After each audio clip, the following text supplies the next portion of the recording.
Assalamualaikum warahmatullahi wabarakatuh. Nama saya Renilda Putriana, NIM 2286206226. Matkul Fisikologi Pendidikan, nomor absen 12.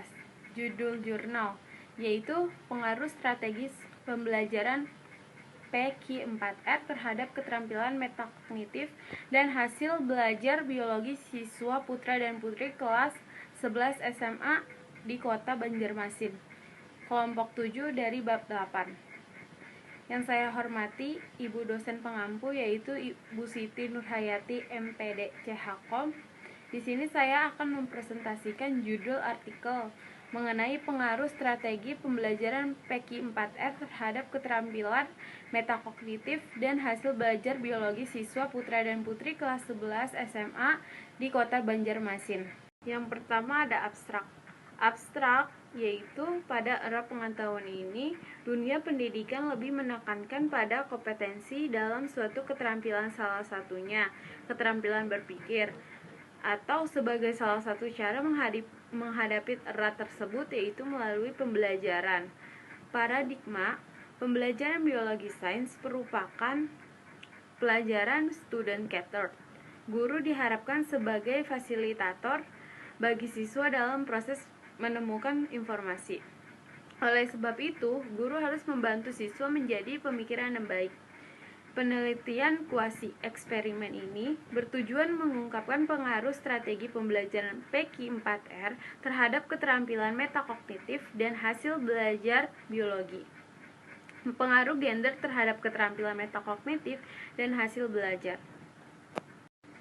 serta pengaruh interaksi strategi pembelajaran PQ4R dan gender terhadap keterampilan metakognitif dan hasil belajar siswa putra dan putri kelas 11 SMA negeri dan swasta di Kota Banjarmasin.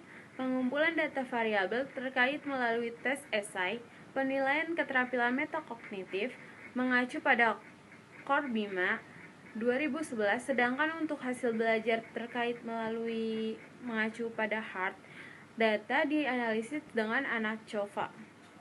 Hasil penelitian menunjukkan bahwa strategi pembelajaran berpengaruh pada keterampilan metakognitif dan hasil belajar siswa putra dan putri.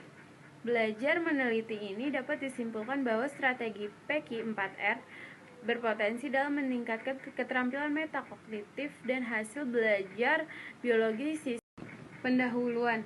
Dunia pendidikan dihadapkan pada suatu tantangan yang dapat disebut sebagai era pengetahuan yang merupakan era intelektual. Oleh sebab itu, sangat diharapkan bidang pendidikan dan mengajar terfokus pada pemenuhan aspek keterampilan intelektual siswa. Pendidikan berbasis kompetensi menekankan pada kemampuan yang harus dimiliki oleh lulusan dalam suatu jenjang pendidikan. Kompetensi yang dimaksud salah satunya yaitu keterampilan. Hal ini dapat dikenali melalui sejumlah hasil belajar dan indikatornya yang dapat diukur dengan diamati. Keterampilan yang diharapkan dalam menghadapi abad 21 pada pembelajaran sains diantaranya pemecahan masalah, berpikir kritis, dan berpikir tingkat tinggi, sehingga dalam dunia pendidikan siswa menjawab pertanyaan sendiri, mengoreksi jawaban, meriksa atau membuat rangkuman sendiri. Metode penelitian. Penelitian ini tergolong kuasai eksperimen dengan rancangan per tes potes non-equivalent control group design. Populasi dalam penelitian yaitu siswa SMA negeri dan swasta di Kota Banjarmasin. Setelah dilakukan uji kesetaraan, sampel penelitian yang digunakan pada siswa putra dan putri SMA Negeri 12 Banjarmasin sebagai kelas kontrol dan SMA PGRI 4 dan SMA PGRI 7 sebagai kelas eksperimen. Variabel bebas penelitian ini yaitu strategis pembelajaran yang digunakan, sedangkan variabel terkaitnya yaitu keterampilan metakognitif dan hasil belajar biologi. Pengumpulan data melalui tes esai yang digunakan untuk mengukur kedua variabel terkait dalam penelitian ini. Rubrik penilaian metakognitif pada Corbima 2011 11 dengan kisaran 0 sampai dengan 7, sedangkan untuk hasil belajar mengacu Hart 1994 dengan kisaran 0 sampai dengan 4. Hasil dan pembahasan. Data yang digunakan dalam penelitian ini diperoleh dari hasil pertes dan protes yang menggunakan tes esai serta dilakukan penelitian dengan rubrik keterampilan metakognitif dan rubrik hasil belajar biologi. Hasil tes yang dikoreksi dengan rubrik hasil belajar digunakan untuk menentukan hasil belajar biologi, sedangkan rubrik metakognitif digunakan untuk menentukan kemampuan metakognitif, dan selanjutnya keduanya digunakan untuk menentukan keterampilan metakognitif siswa. Hasil pengujian pengaruh interaksi antara strategi pembelajaran dengan gender terhadap keterampilan metakognitif dan hasil belajar biologi menunjukkan bahwa tidak ada pengaruh interaksi keduanya. Strategi pembelajaran PQ4R menuntut siswa untuk terlibat aktif dalam materi yang dibacanya, membuat pertanyaan, atau memberi jawaban hingga melakukan refleksi dan mereview kembali bahan bacaan.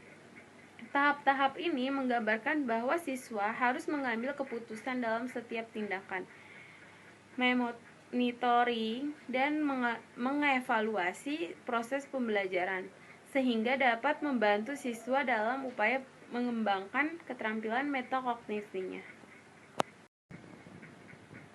Kesimpulan dan saran. Berdasarkan uraian yang telah disajikan di atas, maka dapat dinyatakan bahwa strategi pembelajaran PQ4R memiliki lebih berpotensi dalam meningkatkan keterampilan metakognitif dan hasil belajar biologi dibandingkan dengan strategi pembelajaran konvensional. Hasil penelitian mengungkapkan bahwa terdapat perbedaan keterampilan metakognitif dan hasil belajar biologi pada siswa putra dan putri. Selanjutnya, tidak ada pengaruh interaksi strategis pembelajaran dengan gender terhadap keterampilan metakognitif dan hasil belajar biologi siswa. Keterampilan berpikir dan hasil belajar merupakan bagian penting dalam pembelajaran, oleh sebab itu sangat diperlukan rancangan pembelajaran yang terencana dengan baik. Jika tujuan pembelajaran yang dilakukan adalah untuk meningkatkan siswa, maka disarankan untuk menerapkan strategi pembelajaran PQ4R. Strategi pembelajaran PQ4R ini juga memiliki potensi yang tinggi dalam meningkatkan retensi siswa. Bagi pemula, penerapan strategi pembelajaran PQ4R yang membutuhkan. Sekian, kurangnya lebih mohon maaf. Wassalamualaikum warahmatullahi wabarakatuh.